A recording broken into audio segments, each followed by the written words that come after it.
Hello students, how are you? This is Sunil Anand sir. Welcome to Anand sir SST Point. आज के इस video में हम क्या पढ़ने वाले हैं? आज के इस वीडियो में हम क्लास 10th हिस्ट्री के चैप्टर सेकेंड पढ़ने वाले हैं, जिसका नाम है नेशनलिज्म इन इंडिया।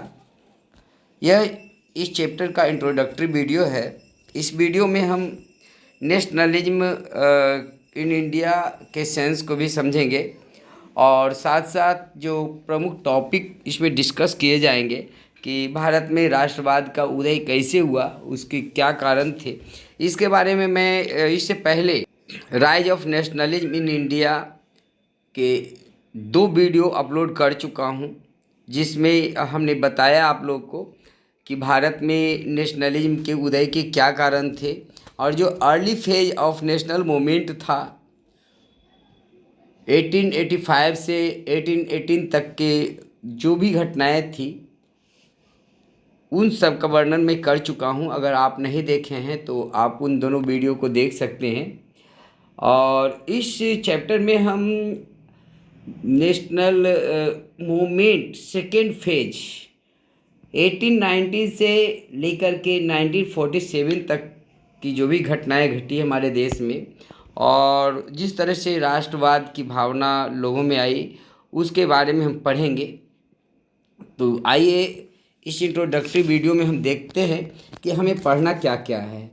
तो नेशनलिज्म इन इंडिया इस वीडियो में हम देखेंगे कि किस तरह से, जैसे यूरोप में आप फर्स्ट चैप्टर में पढ़ चुके हैं कि जर्मनी में, इटली में और कई देशों में जो एकीकरण हुआ, उसके पीछे एक जो सबसे बड़ी बातें थी वो नेशनलिज्म की बातें कि लोगों में राष्ट्रवाद की भावना सबसे पहले आई। और नेशनलिज्म का मतलब जो होता है आइडेंटिटी, सेंस बिलोंगिंग, है ना, सेंस ऑफ बिलोंगिंग, मतलब एक होने के मतलब जब हम किसी भी क्षेत्र में रहने वाले लोग अपने आप को वननेस यानी एक समझते हैं, जब ऐसा लगता है कि ये नेशन हमारा है तो वो राष्ट्रवाद की भावना कहलाती है, love and affection towards the country. और संभवतः 18वीं शताब्दी से पहले दुनिया में इस तरह की भावनाएं बहुत कम थी, लेकिन 18वीं शताब्दी के बाद राष्ट्रवाद की भावनाएं पूरे विश्व में फैली। खास करके जब 1779 ईस्वी में फ्रांस की राज्य क्रांति हुई और अमेरिका का स्वतंत्रता आंदोलन जो चला, उसके बाद से पूरे दुनिया में राष्ट्रवाद की भावनाएं फैली और इसको मजबूती तब मिली जब इटली और जर्मनी का एकीकरण हुआ। इसका असर हमारे देश पर भी पड़ा।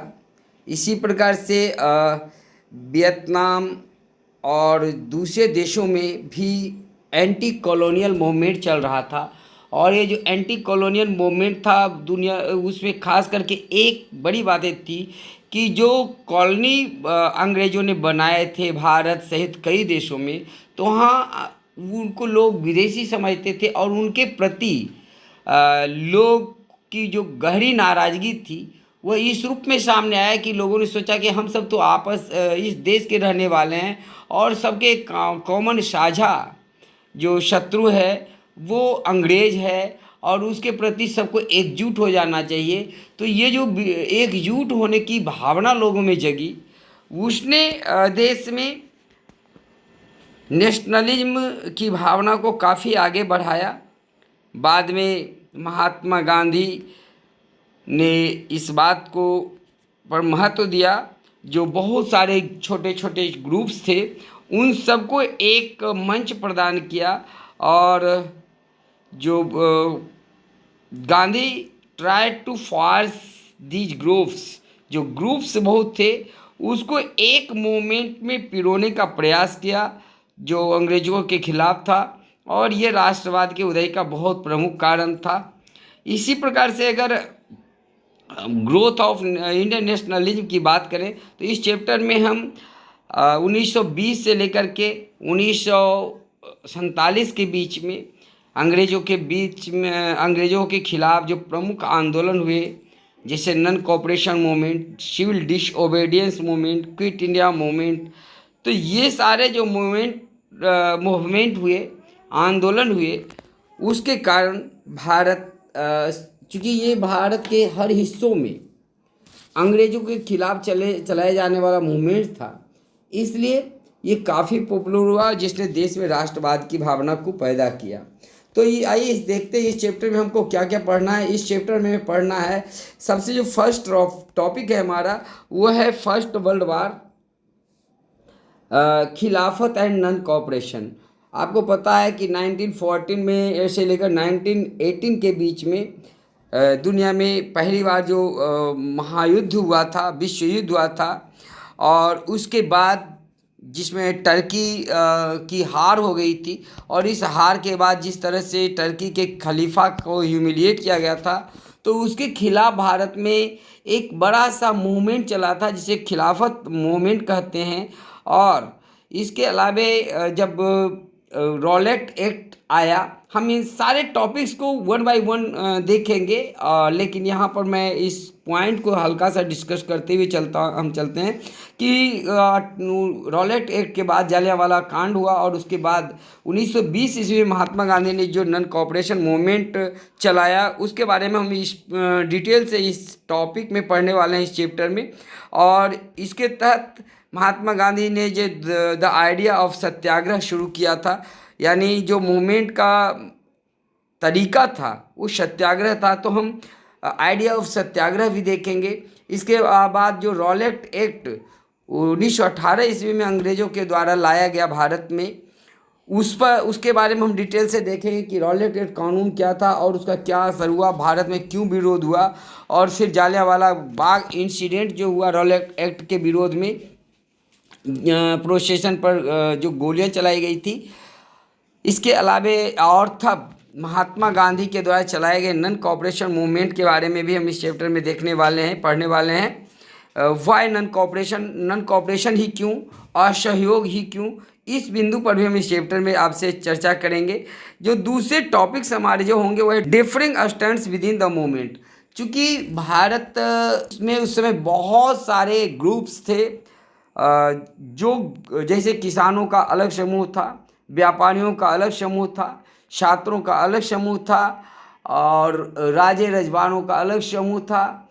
तो जो भी मजदूरों का जो अलग ग्रुप्स थे, तो ये सारे ग्रुप्स अपने निहित उद्देश्यों के लिए बनाए गए थे, और उनमें ये भावना जग गई थी, उन्हें लगता था कि अगर हम सब नेशनल मूवमेंट में गांधी जी के साथ जुड़ करके काम करेंगे तो सबकी समस्याओं का समाधान हो जाएगा। क्योंकि उनका मानना ऐसा था कि अंग्रेज के कारण ही उनकी परेशानियों के कारण अंग्रेज हैं।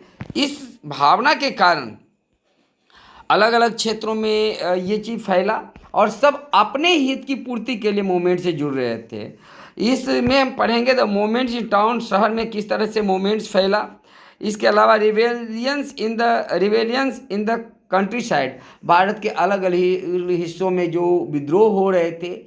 आप इससे पहले चैप्टर में क्लास 8 9 में पढ़ चुके हैं कि अलग अलग क्षेत्रों में अंग्रेज़ों के खिलाफ अनेकों दर्जनों रिवेलियन हुए, विद्रोह हुए, अपराइजिंग हुई।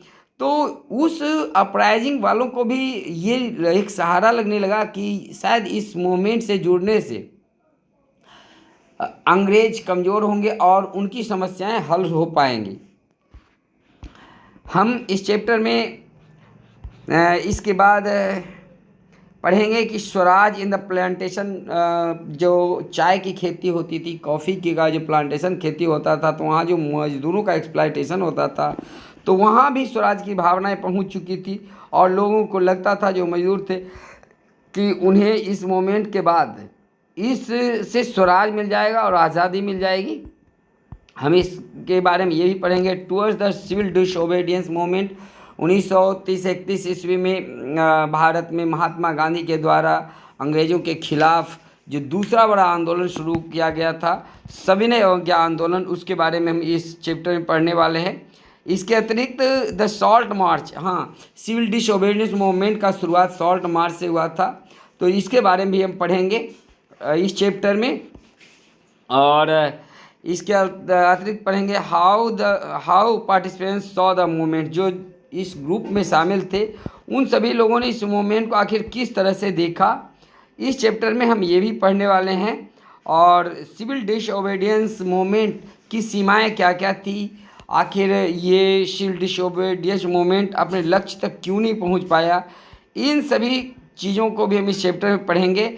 और यहीं तक इसके अतिरिक्त एक जो मुख्य टॉपिक्स है, the sense of collective belongings, यानी एक साथ होने का, समूह में होने का जो भाव था, उसके बारे में भी यहाँ पर कुछ चर्चाएं होंगी। तो ये सारे विषय को हम इस चैप्टर में डील करने वाले हैं। इस इंट्रोडक्टरी वीडियो में हम फिलहाल इतना ही।